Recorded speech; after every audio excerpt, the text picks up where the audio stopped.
Hello YouTube, this is Morgan Airspeed Prime here at my next Transformers comic review. This one's going to be for Transformers Robots in Disguise issue 28. The first Robots in Disguise issue of season 2 basically. Same with More Than Meets the Eye, it's going to have its issue 28 be the start of its season 2. And yeah, basically general description of kind of where things left off. In the aftermath of Dark Cybertron, with Dark Cybertron, we have the fact that Bumblebee is dead.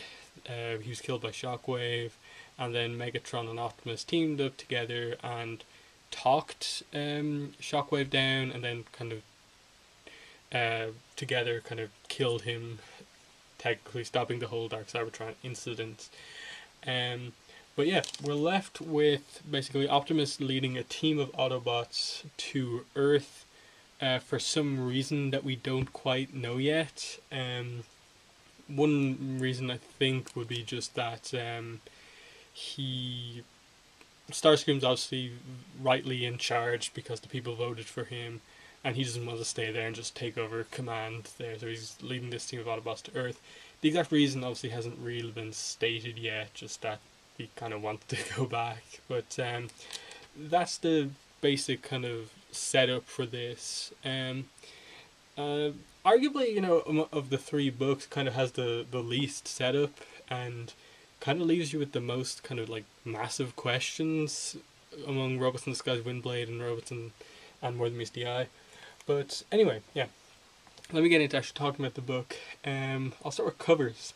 So this is the subscription cover, the one I got. And this one is art by Andrew Griffith, colors by Joana Lafuente.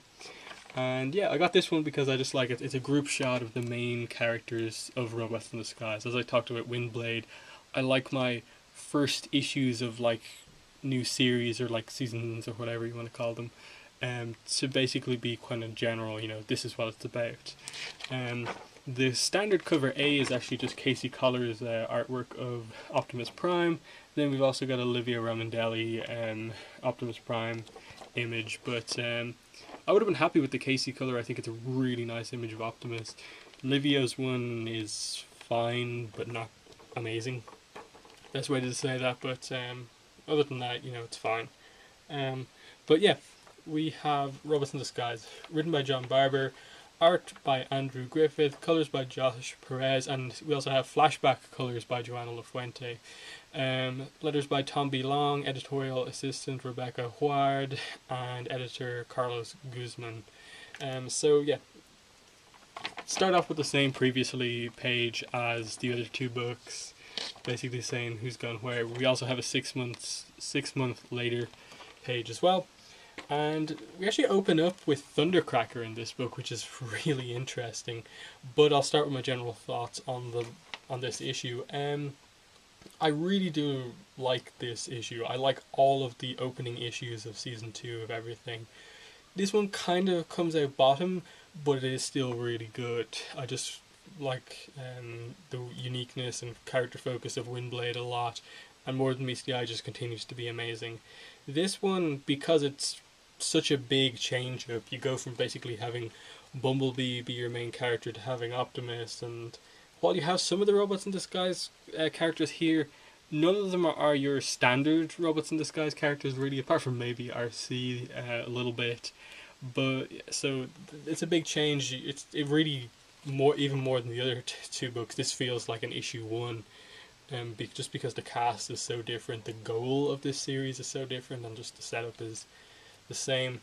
And as I said earlier on, sets up some stuff just like, okay, why are they going back to Earth?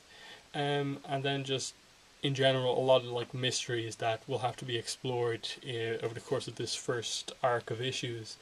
But yeah, let me get into talking about the specifics. As I said, Thundercracker opens us up here.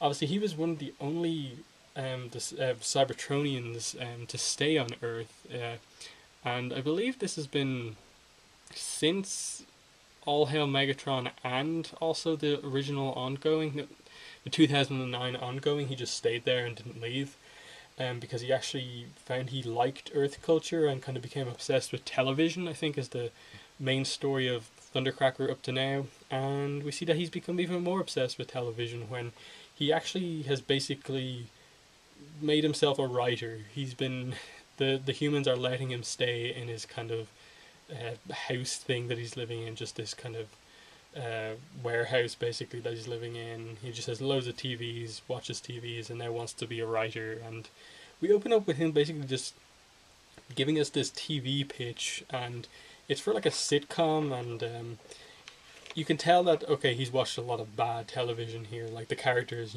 Josh Boyfriend and Susan Journier, and then just the way he writes his dialogue, you can tell that he's not used to writing in the way like humans do. He's used to Cybertronian speech. He's just like, Susan approaches the hospital, and Josh Boyfriend, a male Earth human who is handsome like an F-22 jet fighter, greets her. Hello, Susan. You must be the new nurse. Welcome to this hospital. You will fit right in with the rest of us humans from here on Earth. Like, because most people on Earth don't know about the Transformers, so him saying that is just so odd. Not to mention just the whole thing of he links human attractiveness to F-22 jets because that's what Transformers find attractive or something like that. It's really kind of cleverly written, and straight away you can tell that Robots in Disguise has taken on a little bit of the kind of more kind of witty, humorous kind of dialogue that More Than Meets the Eye is really known for. Thundercracker is really notable here because before this he's kind of really been established as this kind of like character who doesn't talk a lot, but he was given this little kind of weird trait of suddenly becoming obsessed with Earth and TV, and now it's just completely overblown into a kind of More Than Meets the Eye kind of obsessive kind of character trait here, that he just thinks he's a writer and just can't comprehend why his writing isn't actually that good. And he also has a dog, which is really weird. And obviously, this is where we get introduced to our kind of main human character in this book, Marissa Fairborn. And she goes to visit him just to say that, we let you stay here. We gave you the dog. We need your help. And this is set up for what happens at the end of the book, which I'll go into later, but interesting nonetheless. My next point to talk about is humans in general and Earth. This is obviously the return to Earth after basically 2 years away from Earth, and I think the comics have just grown leaps and bounds since we've been away from Earth, and that More Than Meets the Eye and Robots in Disguise in the past 2 years have just become amazing books that have just been widely considered not just good Transformers comics, good comics full stop. And everyone I think has made the connection of like the big thing that's changed is that we're not on Earth. There are few to no human characters in any of these books or reference to Earth or anything like that. Even like any references to previous issues made have always been to the issues that have nothing to do with Earth. There hasn't really been much of any mention of it in the past 2 years, more or less. So you can sort of see how a lot of people going into Robots in Disguise in season 2 are just like we're going back to humans and Earth, and they're kind of the cause of all of the problems that we had earlier on, mainly with just Spike and for some reason humans hating Cybertronians for some valid reason, but just it being completely overdone where it just makes all humans look terrible. And that's not really changed here, which I think is a kind of key thing. The humans are kind of presented as the main villain of the book, pretty much, just with Marissa Fairborn's attitude to the Autobots and everything like that. But the key change here is that humans have really good technology now. The Autobot ship is more or less meant to be cloaked to all human technology as far as they know, but they're kind of blown out of the sky almost on entry into Earth's atmosphere. They can tell that it's kind of super advanced tech compared to what they had before. And then the end of the book reveals that the humans have allied themselves with the Decepticons, who are now led by Galvatron, as we saw in Dark Cybertron, and they also have really good technology.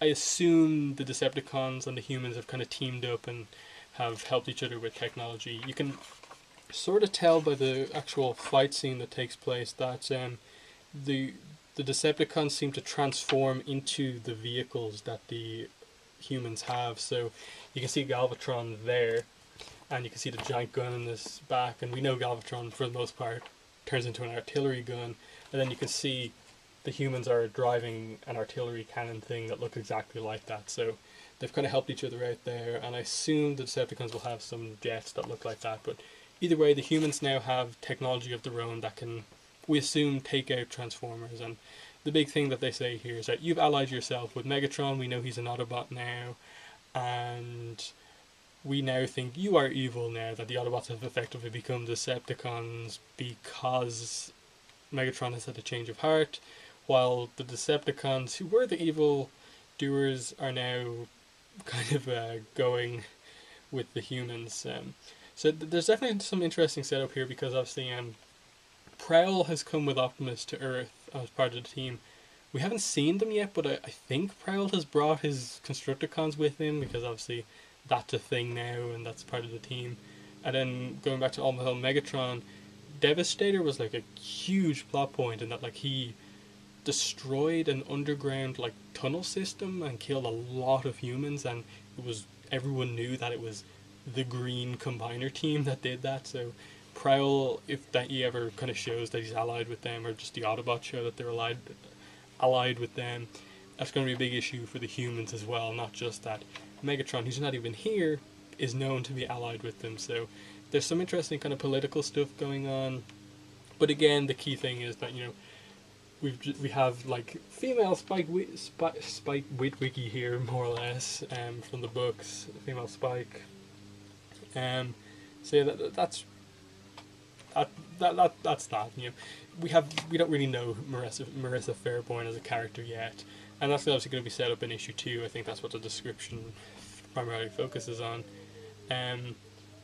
So right now, you know, she's okay. I'm going to give her a chance, but not looking too good for the humans in this book once again, even though the plot itself is actually fairly interesting. So positives, but also kind of like, you need to prove to me that you're doing something different here compared to before.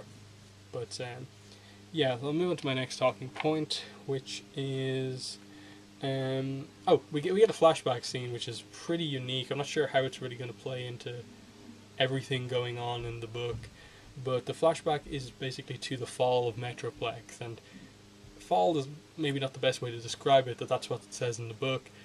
Basically, the reason Metroplex kind of leaves the war is that it's basically decided that the best way to stop the Decepticons doing this insane attack on the Autobots is to actually take Metroplex out of the war, so the Decepticons don't have this kind of beacon to always go to where this is where you take out the Autobots. You go to Metroplex, fight there, and there'll always be this massive battle happening there.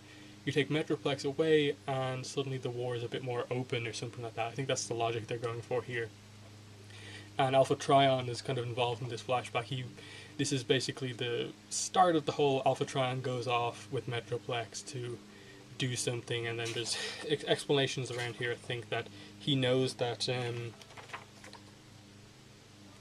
I think it says here somewhere that like he knows Shockwave, he mentions here his scientist Shockwave has uncommon knowledge of these secrets and poses a greater threat to the cosmos than even Megatron, and that's basically why he goes off to try and take out Shockwave before he can do anything. But obviously something changed. Metroplex returned without Alpha Trion, but with the female Transformers, Windblade, Chromia, and Nautica. So there's something set up in that Alpha Trion may come to Earth, or they leave Earth and find him. That'll be interesting when that actually happens. And the flashback also sets up somewhat of one of the conflicts in this book. Optimus and Prowl, they're kind of clashing personalities. Even in the past, you have Prowl kind of giving him all these kind of strategy things that, you know, the percentages, if you go into the battlefield and, you know, increase combat efficiency by this much, but Optimus is just like, no, you have to kind of, he's more of the kind of hero guy, you know, that's great and all, but me going out there inspires everyone else and stuff like that, and you have the contrast between the two. And then when you go into the more present day stuff, you see how the kind of changes to Prowl. He's become a lot more cruel. Optimus knows obviously everything he's done with the whole putting Overlord on the Lost Light. He has a bunch of Decepticons following around basically with the Constructicons, and just in general he's kind of heard a lot of bad things about Prowl, and I don't think Prowl he's basically not considered the second in command of the Autobots anymore. Optimus doesn't. It's not. He hasn't really named a second in command here apparently, but you can see the kind of tensions there between the two. But anyway, I'll talk about the kind of crew the main crew of Autobots that we seem to have here. We have Optimus obviously as the leader. We have Prowl. We have Sideswipe, Jetfire, RC, Cup, Jazz, Skylynx, and Cosmos. So Optimus Prowl, standard. Sideswipe, Robots in Disguise character. Hopefully he'll actually get some characterization here other than always holding a giant gun and wanting to fight. Jetfire, I think he was in one of the books, but I honestly don't remember him doing really anything. But anyway, he's here, and gets a little bit of kind of action here. When stuff starts kind of going crazy on the ship, Optimus goes, "Hey, you're a jet. Fly the jet," and he's just like, "That's not how it works." RC, interesting. She said she's always wanted to visit Earth, so that'll be interesting to see how exactly that goes down and why she wants to visit Earth. As I said in my previous video, interesting the way they kind of split up the 4 now established female Transformers. 1 in More Than Meets the Eye, 1 in Robots in Disguise, 2 in Windblade. Who else we have? Cup makes sense. He was reintroduced back into things after Infestation, I think, in Dark Cybertron. Jazz returning to Earth is a big thing because that plays into the ongoing in that towards the end of it, part of the reason I think the Autobots are vilified in this book is that Jazz, to deal with some of the Decepticon stuff going on, killed a human, and everyone saw it, so he'll have something coming up at some point. Skylynx was in Robots in Disguise at points, and I think, was he in Monstrosity as well, but I'm not sure. He still kind of needs a character as well, and he's presented here as their kind of alternate form of transport apart from the ship that they have. And then Cosmos, who I think was on the Lost Light. I think that's one of the big changes here. Again, didn't get much screen time this time round. Straight away, he's been given a character, and there's a scene here where he's talking to Prowl, but really, it's just Prowl talking to him, and you get the Cosmos, being a UFO, is used to just a lot of alone missions on his own, just hovering above a planet, giving information to people, and really, really wants to have a good conversation with someone, but it doesn't happen here with Prowl, even though he's kind of just happy to just have Prowl talking to him. But he says, Cosmos says, I spend a lot of time all by myself flying, watching stuff happen or not happen. You'd be surprised. No way, but now that he got one... no, sorry, that's not that. But anyways, you'd be surprised at how being alone can make you, starved for conversation, and he keeps getting interrupted, so, Cosmos' big character point seems to be that, when he eventually develops, he'll have a conversation with someone, and that's kind of classic More Than Meets the Eye character point here. And again, I appreciate that there's a greater tendency in Robots in Disguise now compared to before, in just straight away kind of pointing towards this is a little character trait for this character and so on. As I said in the Windblade review, this is where we get the whole Optimus saying to Starscream thing. I won't be taking Cybertron away from you. The people chose you, but they live inside Metroplex. You rule Iacon, but never forget Iacon is an Autobot. And you get that whole thing there. What else do I have to mention? So basically they land on Earth, they're taken down, they begin to discover that the humans have extra technology, they're wondering what's going on, but they then go to see Thundercracker, and they reveal to him that Bumblebee died, which is kind of playing up the whole thing of Bumblebee and Thundercracker had a kind of rivalry / friendship, or at least a respect between each other that was played up, I think, in the Bumblebee miniseries, and also in Spotlight. Thundercracker and Bumblebee, I think, they're kind of relationship is explored in, and he takes it a little bit hard, and that it's eventually revealed towards the end of the book that Marissa Fairborn, the reason she went to see Thundercracker earlier on is that she knew the Autobots were coming, and so wanted him to kind of just talk to them and give them a chance to set up the ambush that happens at the end of the book. And so when they come in, she's just like, I'm glad you're in charge because I don't really like you.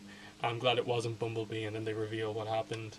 But he's almost more shocked when they reveal that Megatron's become an Autobot, and then that's when Galvatron breaks in, and you get the whole, what's the actual name of their alliance? It's the, in the name of the Earth/Decepticon Alliance, you are under arrest, and that whole thing going down. So immediate mystery setup of okay, how long have the Decepticons been on Earth? Why are the humans allying themselves with the Decepticons? Who's Marissa Fairborn? And also, why are the Autobots even going to Earth in the first place? The only place they kind of go into in this book in regards to why they actually go to Earth is Optimus talks about how it was the place where their war ended. Let me get to that page. Okay, he just says he thinks it's time to move. Earth, the planet that survived, all of the worlds are war touched. Only Earth dared to touch us back. That's a really nice line. Our war ended here. Jazz was manipulated into killing one of the Earth's natives. Cope was exiled into an eon-long nightmare I can't fathom to begin. I never wanted to return, none of us did, but wants and needs rarely agree. So there's not really a full explanation of why they're going, but I assume we'll get that at some point. Only other thing to mention, I think, is Prowl delivers a pretty good line about Megatron during the flashback. Megatron has reasons for his actions, fine, but he hasn't got justification. That's a perfect kind of description for Megatron. But yeah, that's Robots in Disguise issue 28, launch of season 2 for this book. Good start. They've made me feel a lot more positive about the return to Earth. That was the biggest thing this book had to get out of the way. Just the whole idea of everyone going in had this kind of sour taste in their mouth about Earth, or Earth, as a lot of the new characters coming to Earth seem to struggle with. They pronounce it E-A-R-T, and then Optimus is just it's Earth.